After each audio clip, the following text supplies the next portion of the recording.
Hello mga kabutbot. Nandito na po tayo sa target area natin na kung saan ay talagang a-attend ulit tayo ng birthdayhan. At ano naman kaya ang mga mangyayari ngayong gabi? Subaybayan po natin ito. Huwag pakalilingatan sapagkat isa pong makasaysayang mundo ng kadiliman ang mangyayari ngayong gabros.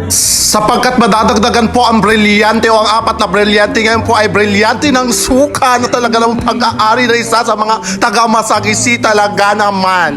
And mega shoutout po sa lahat ng mga kaibigan natin dito sa Barangay Ipil, lalo tigit ay sa may kaarawan na si Miss Kiana Kim Kirona at talaga namang siya po ay nagadaos ng kanyang ika-36th birthday at talaga sa may katay baboy at napakarami niyang bisita at yan si father ay talagang nakuha sa camp. Napakasaya po at napakadami niyang mga bisitang nandito ngayon na talaga namang lahat kami ay talagang nagainom ng totoo. And shoutout dyan sa mga nakaway ay talaga namang gustong-gusto nila talaga ay sila makikita sa kamay. Kaya pagbibigyan natin, kami po ay nandito sa loob at habang nag-ready si Kiana ng kanyang pagkain ay kami po ay medyo nagkwentuhan muna, nagtarayan. Ayan, napakadami po natin kasamang taga-Masagisi at hakot po lahat ang aking mga kaibigan at sayang ang handa pag hindi naubos. Syempre nagdala rin kami ng alak para kami po ay hindi naman nakakahiya na kami ay basta na lang pumunta at ungus lamang ang dala at nalasing na kami, wala pa kaming bit-bit na alak. Kaya na ito po at kami po ay nakain na. Ito po yung ating hapunan na talaga namang si Miss Kiana po ay talagang napakaganda at giliw ng pagtanggap sa amin dito sa kanila sa Barangay Ipil. Napakababait po ng mangkulang pati nitong si Kiana. Huli ka Clarence sa iyong pagsubo ang natari ni Kiana. At nang matapos nakakabi ng pagkain ay pumunta na tayo dito sa lamesang inilaan para sa atin ni Kiana at talaga namang tayo mag-i-start na ng inuman at syempre nandito ang ating pinakamaganda si Miss Barbie Lopez.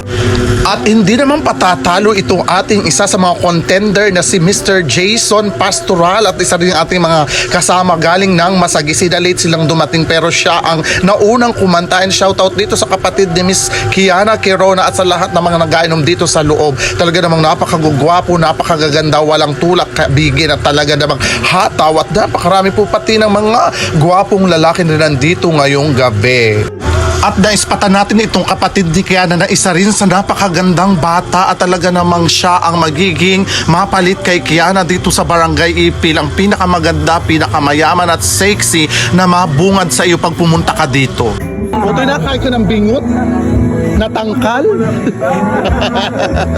At nang umalis na ang mga nag-ainom dito sa loob ay kami naman ang pumalit para tayo ay mas maganda ang inuman at kami ay harap-harap kasi dun sa labas po kami hiwa-hiwalay. Kaya kami ay pumasok na dito sa loob ay umulan pati and syempre kasama natin si Miss Roda ang pinakamaganda ngayong gabi at itong si Jason, sila po ay magkasama and tayo pong lahat ay talaga namang mag-enjoy ngayong gabing ito dahil si Miss Barbie Lopez po ay isa sa napakagaling kumanda sa pagkakataong ito. Yung galing makakanta.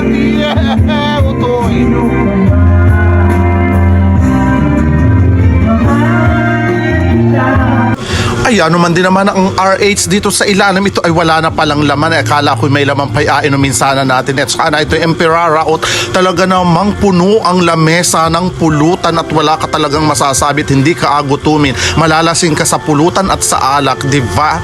And shout out dito sa kapatid ni Gabriel na talaga namang siya ang taga-Tanggero.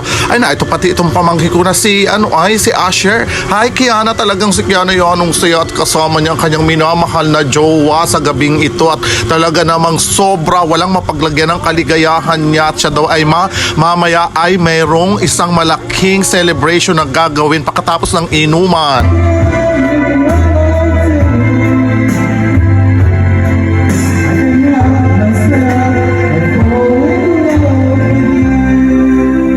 Again, happy birthday Kiana, mabuhay ka hanggang gusto mo at salamat po sa inyong panonood hanggang sa muli po at sa lahat po ng hindi pa nakaka-follow, please follow our page po para updated kayo sa lahat ng ating ginagawang video. I love you!